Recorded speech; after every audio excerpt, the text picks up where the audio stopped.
Well, hello, LinkedIn Live participants and those at Facebook Live as well.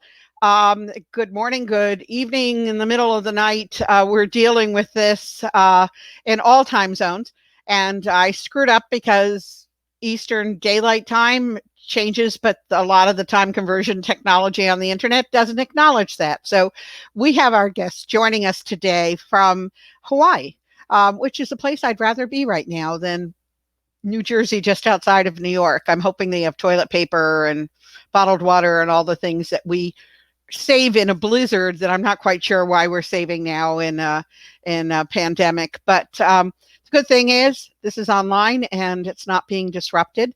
And I'm going to introduce you to a good friend, a relatively new friend, but someone I've learned to trust greatly.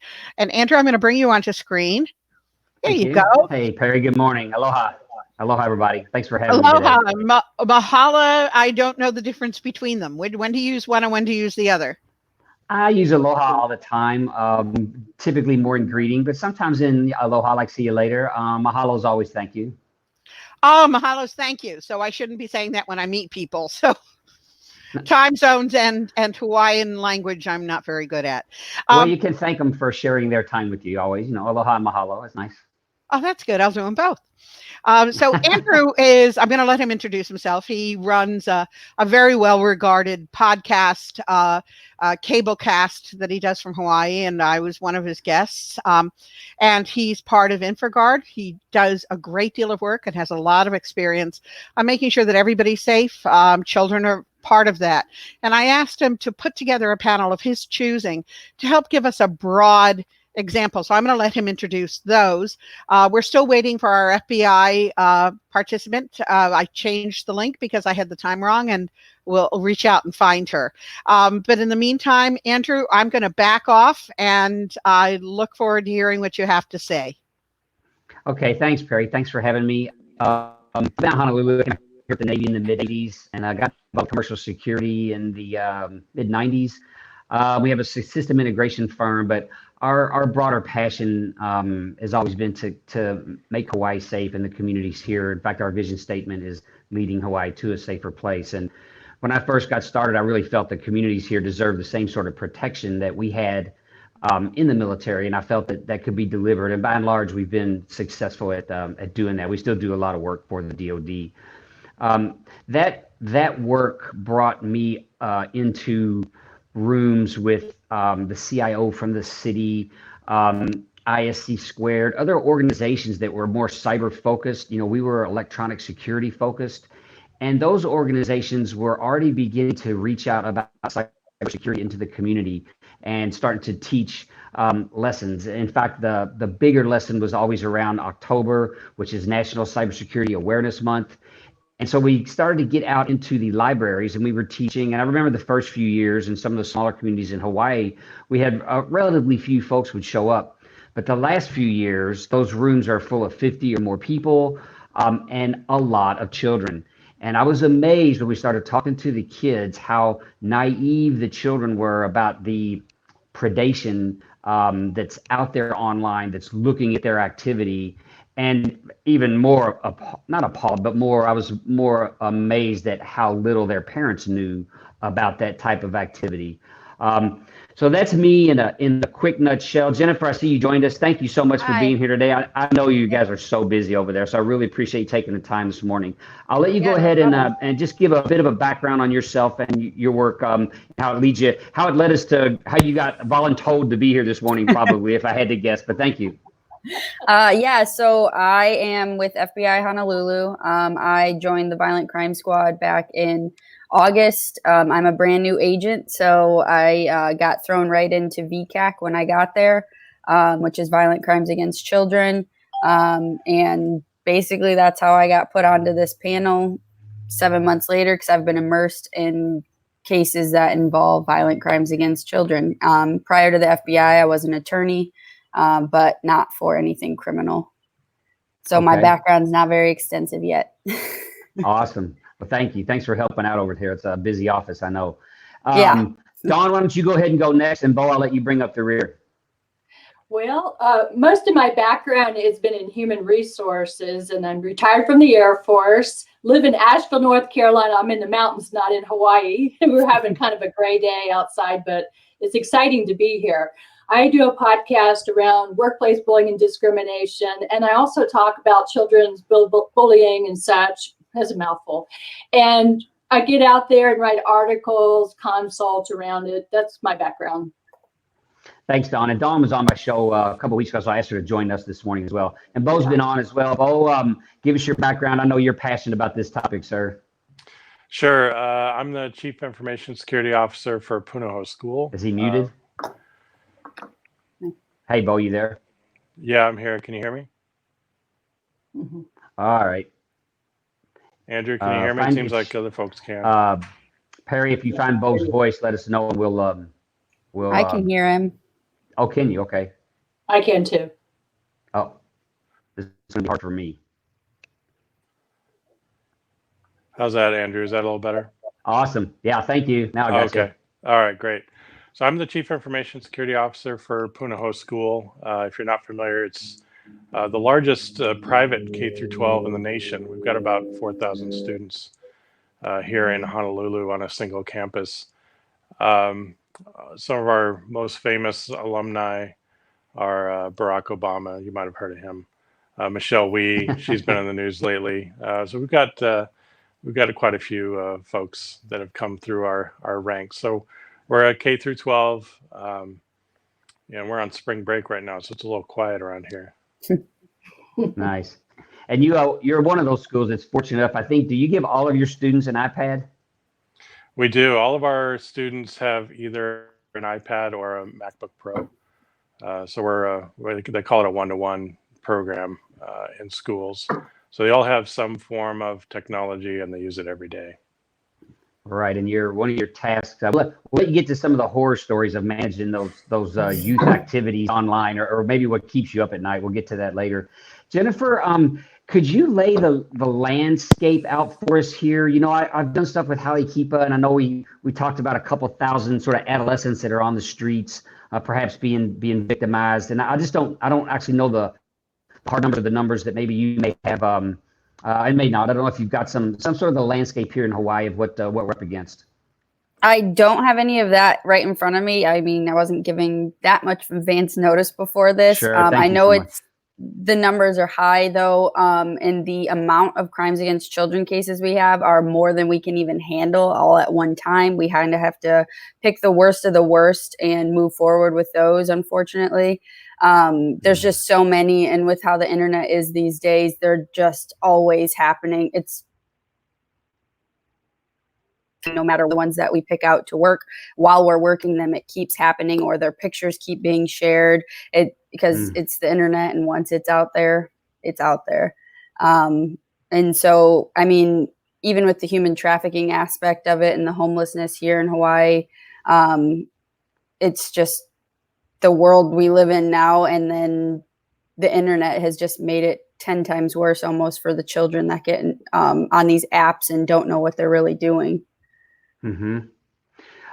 Have you, is it growing? Is it getting worse? Is it exponential? Is it because there's more kids, or are they just, is it the same kids that are just not, they don't tell each other like what's wrong, what not to do? Or are they challenging each other? What's your experience with what's driving sort of their behavior?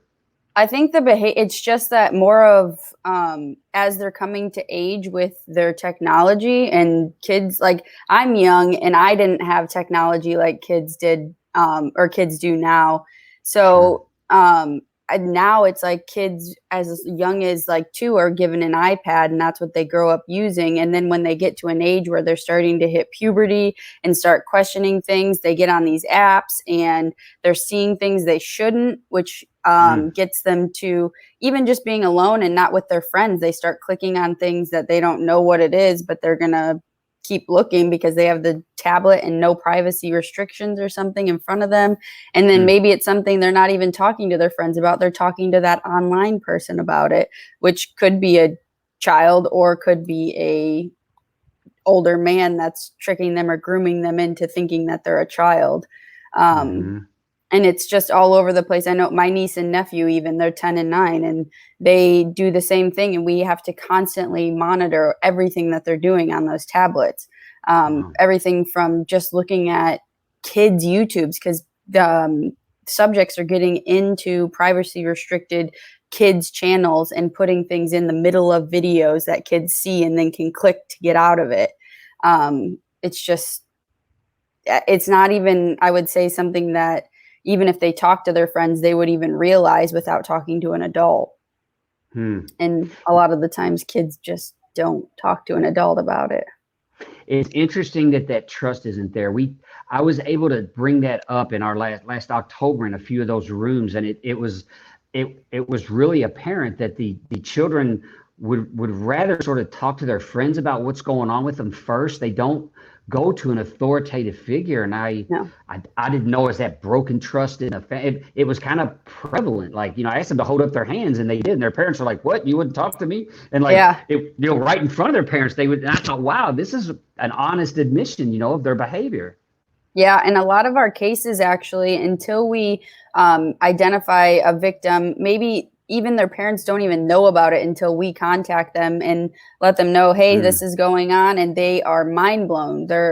Unfortunately, some of it stems from the parents wanting to give their child a little bit of privacy, which one of the law enforcement officers out here said something that we all quote now, is that parents these days, the privacy they give their kids on the internet should just be between their ears. There should be no privacy given to the kid besides what's in their head, because they're getting into all of the apps, even the privacy restricted apps. These subjects are very smart with computers, and they're targeting kids, and they know that the kids are on those apps.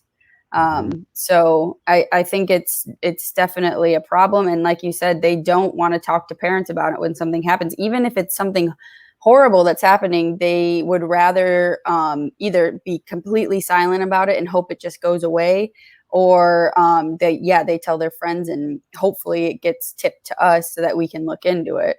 But yeah, it's just, they don't want to tell adults. On the LE side, are we in a situation? I remember I had a couple criminology classes, a long time ago, and they used to say that like 7% of the criminals did 70% of the crime. Is the internet full of a few bad people that are propagating a lot of bad behavior against children, or do you think is it more widespread than that? I agree that the ones that do it are constantly doing it again and again. Recidivism is like very high based on the intel that we get, and even just the amount of time that I've been here, I've seen the same subjects come up from previous cases years ago, and then they get out of jail and they're right back into our system, or right back on our radar doing something similar to what they were in jail and going to therapy for already. But and on the other hand, with the internet these days and the dark web and all of the Tor and VPN, it seems to be growing that people just are clicking on things and then getting into them more and more. And thankfully, though, the dark web is somewhat we are getting able to look into the dark web more, but it's just the way it is now. It's like even Facebook and Instagram are super private and don't want to help us much. So it's just an ongoing cycle. Sure. Yeah, we won't get too deep into that today, but I'm quite concerned that this encrypted world is going to lock law enforcement out from doing its job. It scares me to death, because these predators are going to take total advantage of that, and they already are. They definitely already are. Sure. So, hey, Bo, talk to us about your environment there. The work you go through to monitor the behavior of those kids. You give them a device. I imagine their parents sign something, or the kids sign something, or you constantly educate. But take me through the nightmare of that. I can't imagine. I have to give stuff to my employees, and they're adults, so I feel like I have them a little bit. But kids, I just don't know how you deal with that. Yeah. So obviously we have controls in our network and on the devices themselves to kind of steer kids towards good areas of the internet, and try to put some guideposts and some fences to keep them away from the bad parts. But we do allow them a bit of autonomy too. You know, that's part of the educational process is learning, you know, how to identify bad parts of the world and keep away from them. So we do. I wouldn't say that we track what our kids do, but we do have a lot of safeguards in place to keep them out of kind of known bad areas. And then, you know, obviously, when our kids are young, those guardrails are fairly tight. And then as our kids progress into, you know, middle and high school, the guards kind of open up a bit, and we let them, you know, get to you know, riskier areas of the internet. So we do things with their younger kids, like the YouTube controls that they make available, and then we have third-party software that can also that does reputation type scoring and does things like that. But what we can't control, honestly, is what kids might do on their personal devices. They all have a phone, and it doesn't connect to our network in most cases. And so in those cases, we're really blind to what they might be doing. And does this, if you get these incidents, does this come up on campus, come up your way, or is it more funneled into, because I imagine there's privacy concerns with the kids, so does it come under technology, or does it come under, is there not probably an HR, but there's a school counselor or something like that? Where does that stuff go? Right. Each grade has a dean that kids will typically approach, and then the deans will engage us as needed if they need some help investigating an issue. But we're rarely, the information security team is rarely the first point of contact. The kids all have a very strong relationship with the deans for their grade, and so that's generally where these issues will first be addressed. Is there, you think, I don't know if I don't want to qualify it, but is the trust level with that dean maybe better than it would be with their parents? They would take questions to him or to their fellow students, who would then talk to the dean about, hey, I'm worried about my friend, or something like that? My experience has been that our deans have a very close relationship with our students. It depends on what grade they're in, but the deans will typically follow the students as they progress through the school.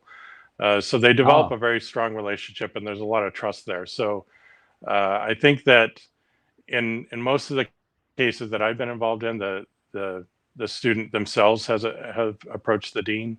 But then we also get, you know, friends of friends that will come and say, you know, something, you know, with my friend is a little weird and I don't feel good about it. So they'll approach the dean and get some counsel.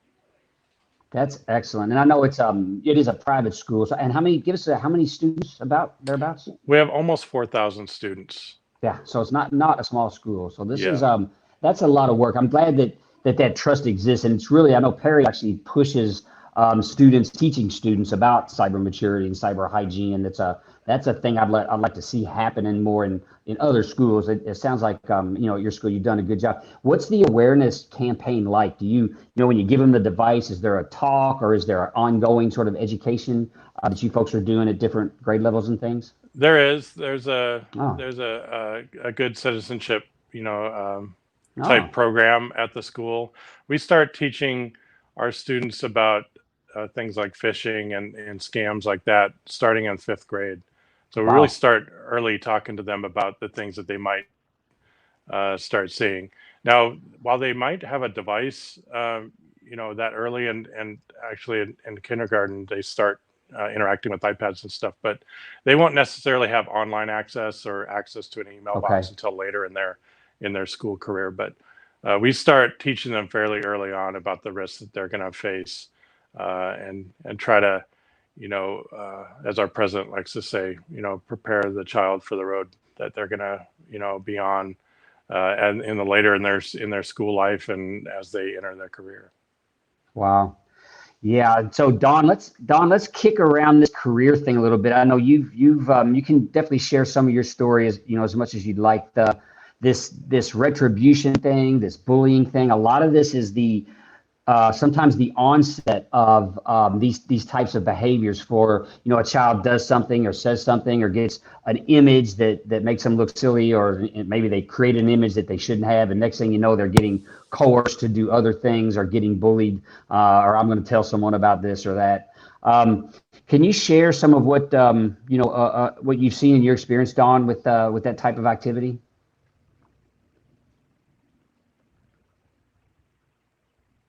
Out to me, and there we go. They asked me, what should I do? My child's being hit, beat, bullied, and I went through retaliation myself when I complained about some hiring in a federal agency, and it was a 2-year deal. And what got me through it was documentation. So, for parents that are out there and their child's being bullied at school, or bullied somewhere else, I always tell the parents to reach out, maybe talk to the principal, the teacher, but follow up with an email trail. And I think that's something I learned in the military in my training, 30 something years ago, is document everything, every conversation, turn around with a summary of what was discussed, and then keep elevating it, go to the school board system. You may have to go to the local news. It's a shame that you have to do something like that to go to the local news or to your governor or whatever, but sometimes it takes that. I can think of an incident where a teacher, and I won't say what state, was being bullied because he spoke up about wrongdoing in the school, money that was being spent not on the children but wasted. And he spoke up, and the next thing we know is, he's put in a janitorial room, and he broadcasted it, went out to the news, and it went viral. So sometimes, the documentation is enough. And in other cases, you may have to keep elevating it. And again, even if you reach out to the governor, your city council, your mayor or something, always follow up with the email trail, what was discussed. Yeah. And so, Jessica, let's get back this. I know you're going to love it, because you guys need that, but you need that documentation. Is the door to your, to your office, for example, is that multifaceted? Are there a lot of ways that things land that could stuff come from Bo to you, like say from Puno School directly to you, or does it typically, is there kind of a filtering process going on? Because I know you guys have a massive caseload over there. Yeah, so it comes to us through a variety of ways. We also reach out. I know we've given our cards to a few schools. I'm not sure if we've given them to Bo's, but through NCMEC also, we get a lot of referrals. We get the internet crime complaint referrals, and then we also have those online that are working cases themselves that send over what they've been receiving online to start a case for us. Headquarters is always, they have their own systems going on that can find cases, but we are never having to look for them because they are always coming in. Individuals can walk in to any field office and make a complaint. Also, they can call any field office and make a complaint. And then, like I said, the internet crime complaint, IC3, you can make complaints through there. And just working for the past 7 months here, I've had people contact me with concerns and questions, and even involving things like this that we forward on to the correct field office. And we also get, sorry, there's a plane going by. I'm not sure if you can hear me very well. But yeah, there's a lot of different ways that we get involved in these cases, and we definitely don't have to look. They're always being filtered to us. Awesome. And to Don's point about documentation, and we touched on this briefly about encryption, is there valuable information on the device itself once if a child comes to you or the parents come to you and say, hey, my child was using this phone and here's what happened, and is that a good resource so the parents should grab those devices away from the kids and hold on to them? Yes, as soon as they find out that something is going on, before a child can delete or get rid of anything, the best evidence is usually on the device, especially with apps such as like Facebook and Instagram being very hard to get them to comply with court orders, even those involving children. sometimes they only give us certain information back and not everything we ask for also. So if you get the device, we actually can get into the entire messaging system, which the messaging systems on those, sometimes they don't filter very well. And if it's a questionable, if it's a child or not, they're leaned more towards the privacy of their clients than law enforcement. So they don't flag things. I know Snapchat it has its own filtering system and has a reporting system that actually works pretty well. And they take things down. But Facebook and Instagram are a little harder. And then there's other apps that are in foreign country or based in a foreign country that for us, it's very hard to get the legal process to them. So getting the device is a huge help, especially if they haven't been able to delete anything. Sometimes our computer people can go back through the device and pick up anything that's been deleted also. But as soon as the parents know something, grabbing those devices is the best evidence that we can get. That's awesome. I've Sorry, seen recently some Andrew, things in. Yes. I wanted to interrupt just for a minute. And I'm bringing everybody else onto the screen. And Andrew, I'd love for you to respond to this too. We've been asking all of the panels and all of our guests, what went wrong and what can we do to make a difference going forward? So Andrew, you want to start with that one?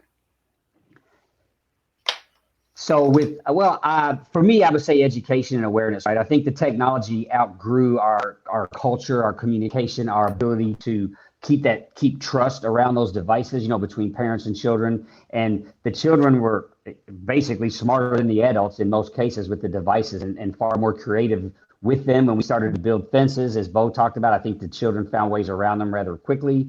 They found ways to hide out and not be observed with their activities. And I just think that we missed, what we did wrong was not get in front of the technology. It just got ahead of us quicker than we knew. And then the predators, of course, criminals are always good at taking advantage of that, and children are easy to take advantage of, I think. And Jen, what do you think? What went wrong and what do we need to fix? I 100% agree with Andrew. It was technology it skyrocketed and we were not ahead of it. We didn't have any laws or blocks put up before everyone started to get on the internet. I mean, people were using things like MSN for these type of things. I remember like the group chats that you could be in and you had no idea who the people were. There was no privacy ways to set things up when you were on MSN. And that was way back. Now everything has a messaging app. Even little kids games like Roblox, there's messaging apps, and parents have to go through those messages or they're not being filtered by the Roblox makers. And that's part of what went wrong in the beginning, is there's nothing that's out there that requires them to do that. I mean, to the extent that it needs to be done, where these people can be caught. Yeah, there's nothing that requires that they filter on those things, but there is something that requires that parents give permission for their children to be able to use interactive messaging apps on a child-directed site. So, I mean, there's just so much that got away from us, and I'll take a lot of the blame for that. Dawn, what do you think? What went wrong and what do we need to change? Well, I've interviewed people on cyberbullying and bullying in school. And one of my guests, Joe Yeager's gone out, and he's up in Pennsylvania area, which I used to go up and travel all the time about bullying issues with children and adults. And what he says is, and he has the best advice of all, is that parents need to be familiar with all these apps, these code words that they're using. Like, for example, maybe they're on a phone on a site and they're sitting there using, a keyword, a targeted word. That, hey, something about pizza, which I believe means, mom, dad's in the room. So parents do need to be very involved in the devices, what's going on. Children need structure. And I'm saying that I'm not even a parent, but I know that they need structure until they're old enough to be wiser. And then also, we have to empower our teachers or administrators to take action when they see the bullying and such. So many afraid that they don't have their back, when they speak up. And I know because I have a lot of teacher friends. Right. On the digital side, though, it's different. I think we need to empower schools, but there's some legal issues there. Bo, what did we do? Where did we go wrong, and what do we need to fix? Well, I think that we were late as a society to realize that the internet allowed pretty much anybody to approach our kids as they have a device in their hand. Back when I was growing up, we had a front yard and that's where we played, and our parents could see if someone drove up and was talking to us, right? And that's just not the world we live in anymore. There's so many ways that people with bad intentions can approach our kids over the internet, and I think we were slow to realize that as a society. And I think that what we could do, frankly, as parents, is to try to be more involved, try to have a better understanding of what our kids are doing online, making sure they're not installing applications that aren't trustworthy, and just monitoring their online activity to the extent that we can. And as the other panelists mentioned, the kids are very creative now and can route around a lot of controls that parents and school staff might put into place. So it's going to be a bit of whack-a-mole, but I think as a society we're teaching our kids a lot earlier about the threats that they're going to face as they go online, and I think that's helping quite a bit as well. So I've been doing this since 1995. As an internet privacy and security lawyer, we created the first Cybersafety Group in 1995 and stopped cyberbullying 6 years later, and 16,000 volunteers all over the world. And we must have taken our eye off the ball. And every time you talked about internet sexual predators, people would claim that you were fear mongering. And the networks, as they started making money, were funding a lot of the groups that didn't talk about that.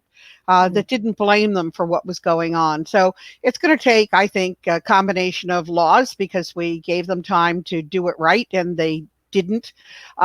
So Blumenthal and Senator Graham have just proposed a new law that might make a difference. I think we need to come up with better technology. We're talking with the people from Thorn, and we're talking with the people who created Photo DNA over the next couple days, and some of the AI experts in the world. But I think we need to do it better and together. So hopefully all of you will help me. I'll duck out, and Andrew, let's plan sort of 10 minutes, and then we'll close off, and we'll get together once I load this again online for people who couldn't see it live. Okay, thanks, Perry. Yeah, Perry's been at this a long time. Her passion is evident. Hey, Jessica, if you had, or Jennifer, I'm sorry, if you had a big hammer, what would it look like? What's the hammer you don't have, maybe? In what do you mean? To help you investigate, to help make your work easier, to help you catch more bad guys. That's hard to say without giving out some of the investigative techniques. Sure, yeah, don't do that. No, don't do that. Yeah, I think a big thing is getting access to some of the subjects' usernames and passwords is huge for us. Because it finds others that they chat with a lot. And other than that, it's parents. Parents getting involved and realizing that things are going on and getting that phone or device, and then us being able to catch the person that's behind the device that their son or daughter is talking to. I know recently we had a case where the dad had concerns and grabbed the phones, realized that the guy that his daughter was talking to was a lot older.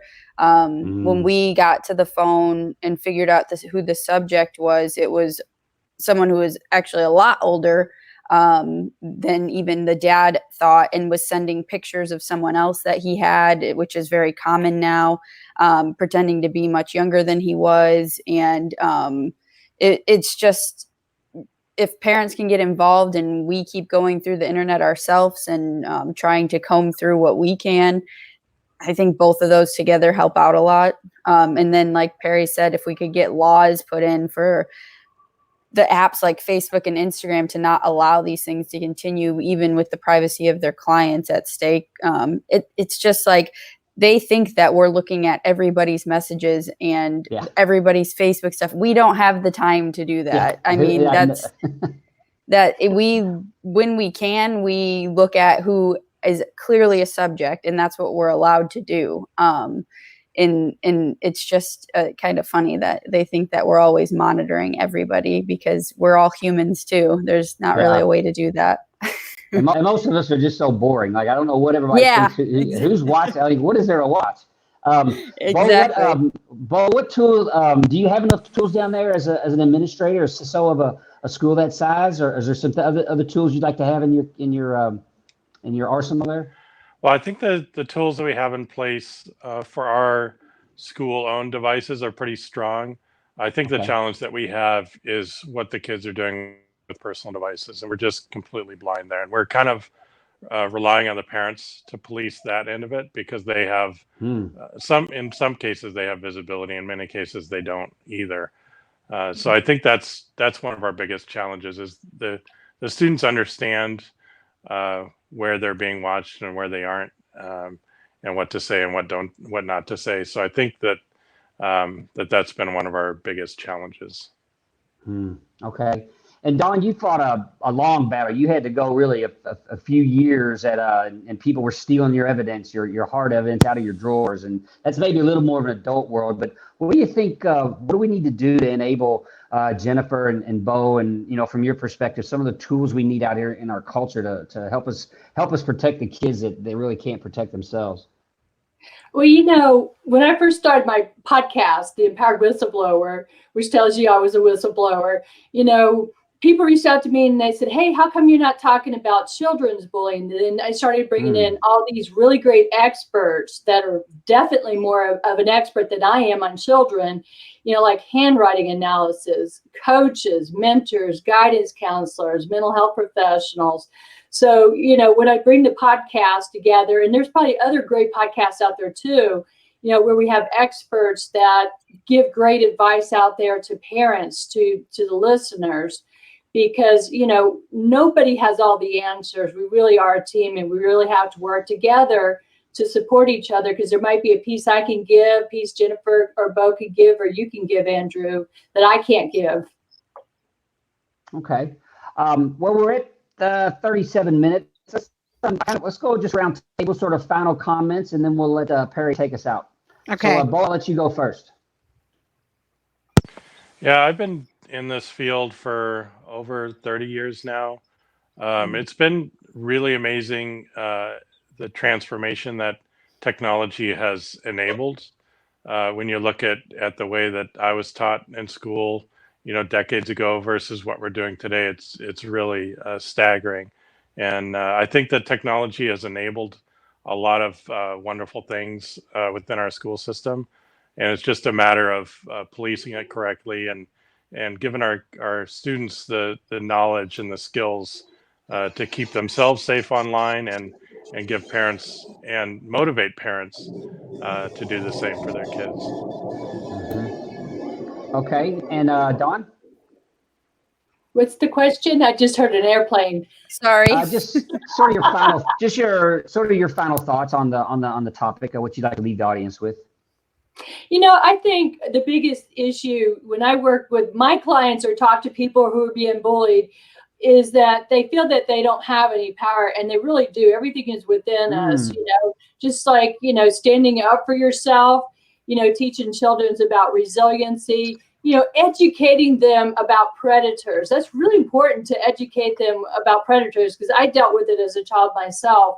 And just, being there for the children, asking them, are they okay? Noticing the changes and the trends, and being there for them as much as possible, but also working with the community. I had just graduated, it was Asheville Citizen Police Academy for 12 weeks. And we talked about issues like that. And, the police were telling us, the different things they do and how we can help them. So it's community awareness, community support, working together. Awesome. Jennifer? Yeah, so I agree with all of that. And I just wanted to also touch on, it's something also that the kids are doing as part of like trust between themselves. And it's like how it used to be like first base was kissing, second base was whatever. Now we're learning that sharing pictures of underage of themselves is part of that trust system of first, second base, third base. And adults don't know that. And it's something between the kids. Like you said, we like parents just need to get involved with their kids and learn these things and know that their kids might be taking pictures of themselves and sending them out, and then they're out on the internet forever.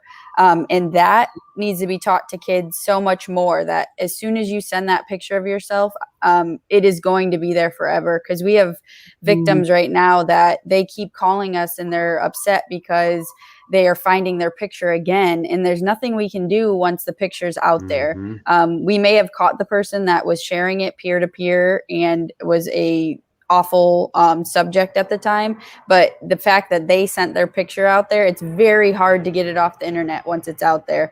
And I think that needs to be driven into the kids' heads, that it may be part of your trust system with your friends now, but imagine that picture being shown to your entire family based on a threat. Which happens a lot. Sorry, another plane.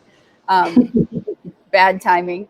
And that's what we're seeing a lot of too, is the threat that if you don't send me more of these pictures, or if you don't come meet me, I'm going to send these pictures to all of your family. And I have all of your family because you've connected with all of them on Facebook. So I know who your family is and I know where you live based on looking up your name online. And now I have all these pictures of you. So I feel like cases like that need to be told to kids, and what they're only hearing about is just their friends are finding it, or maybe they're getting cyberbullied in their one school and it's not going outside of the school system, except for the ones that we deal with. And obviously they don't want to talk about it once it's out there. But I just think that the kids and the parents, that needs to be driven hard into them to learn that it goes way outside of just their social system. It is going to people around the world that are looking at those pictures.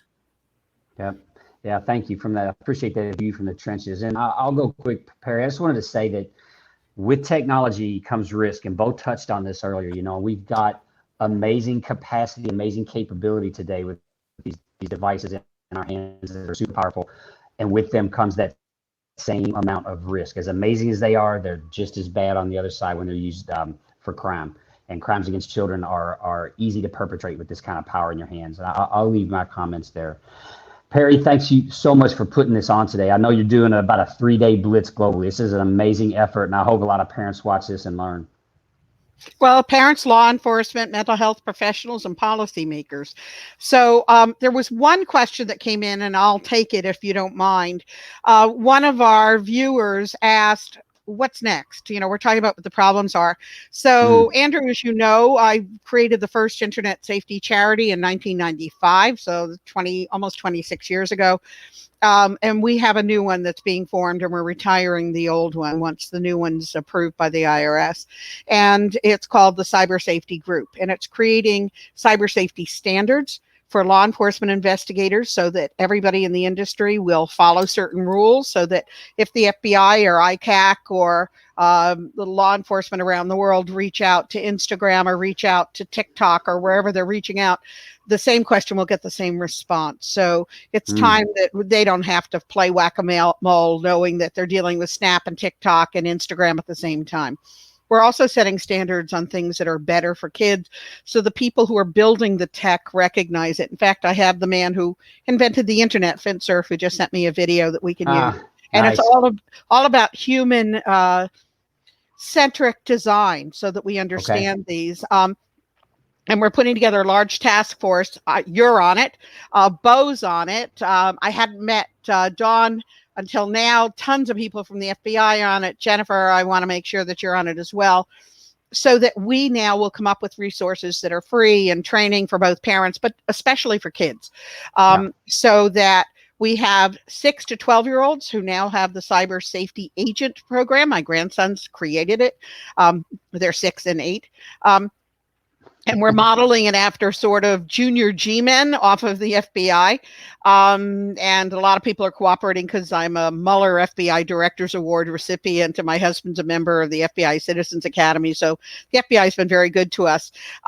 And we have our teen angels who are teen internet safety experts. They train for 2 years. They advise on product. They create programs, and they are going to directly be training younger kids and providing advice on sexting, sextortion, morphing when you take somebody's head and put it on somebody else's naked body. We're seeing honor killings in India. We have a charity there as well. These are very serious things, and they tie together. And we're going to try to be the ones to make that work so I can retire because I'm 69 years old and tired. So it's time. So I have to leave it to you and all of the people. Bo's got tons of experience working in the school systems and understand this. Dawn has a good background on adult harassment and how that can apply, and 25 years online or whatever else we can fix this. And if we can't fix it, then shame on us. So we're working across the board. I want everybody to help. That's why we're doing this. So thank you so much. I know I said, Andrew, run a panel. And you said, what? For when? What? Who? And thank you so much for putting together such a great panel. Thank you, everyone, for being there. And we're going to continue to need your help. We'll be here, Perry. Thank you so much. Aloha. Aloha. Mahalo. Bye-bye. Bye now.